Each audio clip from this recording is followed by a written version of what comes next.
Friends, എല്ലാവർക്കും സുഖം തന്നെയല്ലേ? ഇന്ന് ഞാൻ പുതിയൊരു റെസിപ്പി ആയിട്ടാണ് വന്നിരിക്കുന്നത്. രാത്രി ബാക്കി വന്ന ചോറിൽ ഒരു സ്പെഷ്യലായിട്ടുള്ള റെസിപ്പി.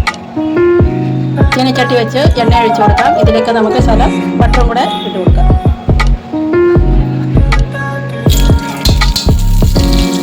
ഈ സ്പെഷ്യൽ റൈസിൻ്റെ പേരാണ് ബട്ടർ ഗാർലിക് ടൊമാറ്റോ റൈസ്.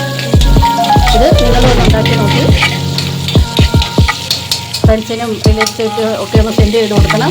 എന്നും പരിപ്പും ചോറും ഒക്കെ സാമ്പാറും ഒക്കെ കഴിക്കാൻ മടിയുള്ള പിള്ളേർക്ക് ഇതൊന്ന് ഉണ്ടാക്കി കൊടുക്കുക. ഇതിലേക്ക് നമുക്ക് ജീരകം ഇട്ട് കൊടുക്കാം.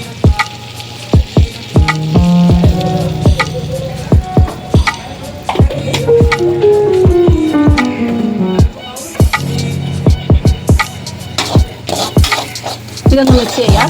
ഇത് എൻ്റെ മൂത്ത മകളുടെ വകയാണ് ഇന്നത്തെ റെസിപ്പി.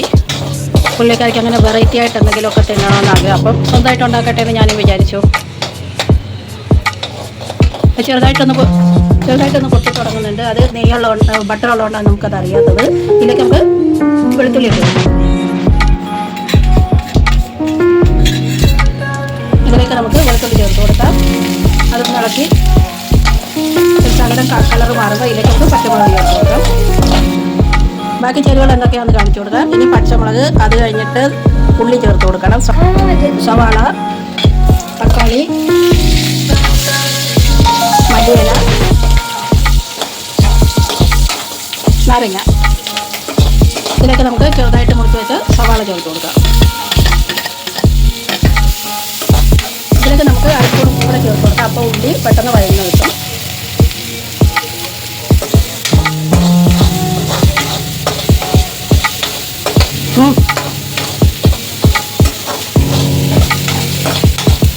ഉള്ളി ഏകദേശം ഫ്രൈ ആയി വന്നിട്ടുണ്ട്. ഇതിലേക്ക് നമുക്ക് തക്കാളി ചേർത്ത് കൊടുക്കാം.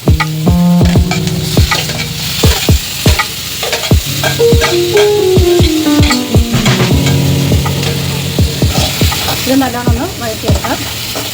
നല്ലോണം ഒന്ന് സോഫ്റ്റ് ആകട്ടെ. അത് നമുക്ക് വഴറ്റാം.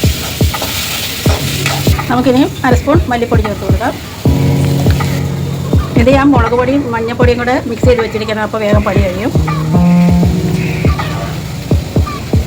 ഇതിലേക്ക് ശകലം കുരുമുളക് പൊടി, ഇത് ഞാൻ പൊട്ടി വെച്ചിരിക്കുവാണ്. ഇനി ഇതിലേക്ക് ഗരം മസാല ചേർത്ത് കൊടുക്കാം. ഇതെല്ലാം കൂടെ നമുക്ക് നല്ലോണം ഒന്ന് മിക്സ് ചെയ്യാം. അപ്പോൾ എന്തെല്ലാം ചേർത്തെന്ന് നിങ്ങൾ കണ്ടു കാണുമല്ലോ. ഉപ്പ്, മഞ്ഞൾപ്പൊടി, മുളക് പൊടി, മല്ലിപ്പൊടി, കുരുമുളക് പൊടി, ഗരം മസാല. നല്ലോണം ഇത് വഴറ്റിയെടുക്കാം.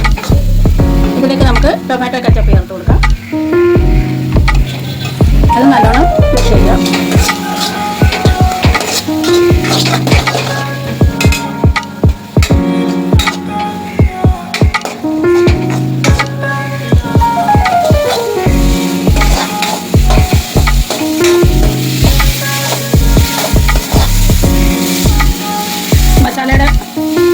മസാലയുടെ പച്ച മാറുന്ന വരെ നമുക്ക് വഴറ്റിയെടുക്കാം. ഇതിലേക്ക് നമുക്കിനി ചോറ് ചേർക്കാം.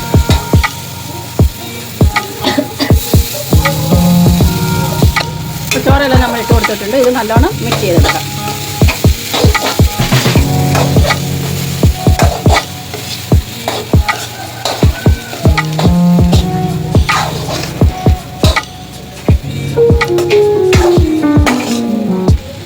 നമ്മുടെ ചോറ് ഇവിടെ റെഡി ആയിട്ടുണ്ട്. നമുക്കിനി ഇതിലേക്ക് നാരങ്ങ നീര് ചേർത്ത് കൊടുക്കാം. അരി എടുത്ത് കളഞ്ഞിട്ട് വേണം പിഴിഞ്ഞ് ഒഴിക്കാൻ. ഇത് നമുക്ക് ഇനി നല്ലോണം മിക്സ് ചെയ്തെടുക്കാം.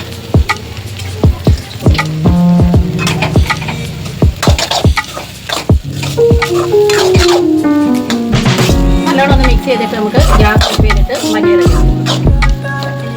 അങ്ങനെ നമ്മുടെ ബട്ടർ ഗാർലിക് റൈസ് ഇവിടെ റെഡി ആയിട്ടുണ്ട്. ഇതിലേക്ക് നമുക്ക് മഞ്ഞൾ ചേർക്കും. ഗ്യാസ് ഓഫ് ചെയ്യാം.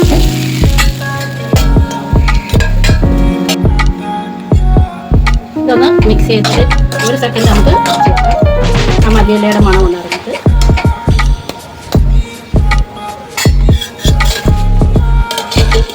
അപ്പോൾ വീണ്ടും ഒരു വീഡിയോ ആയിട്ട് കാണുന്നവരേക്കും എല്ലാവർക്കും ബൈ. അപ്പോൾ നമ്മുടെ വളരെ ടേസ്റ്റി ആയിട്ടുള്ള സ്പെഷ്യൽ ചോറൂടെ കഴിക്കാനെടുക്കാം. കാണാൻ തന്നെ നല്ല കളർഫുൾ അല്ലേ? നമുക്കൊന്ന് ടേസ്റ്റ് ചെയ്ത് നോക്കാം. അങ്ങനെയുണ്ട് സ്പെഷ്യൽ. സൂപ്പർ, നല്ല ടേസ്റ്റ് ഉണ്ട്. ഇനി ഇങ്ങനെ ആക്കിയാൽ മതി. അപ്പോൾ ഇതുപോലെ നിങ്ങളൊന്ന് ട്രൈ ചെയ്ത് നോക്കി കമൻറ്റ് എന്തെങ്കിലും തെറ്റുകുറ്റങ്ങളുണ്ടെങ്കിൽ കമൻറ്റ് ഇടാൻ മറക്കരുത്. എല്ലാവർക്കും ഒന്ന് ഫ്രണ്ട്സിനൊക്കെ ഷെയർ ചെയ്ത് കൊടുക്കണം. വീഡിയോ ആയിട്ടാണെങ്കിൽ ബൈ.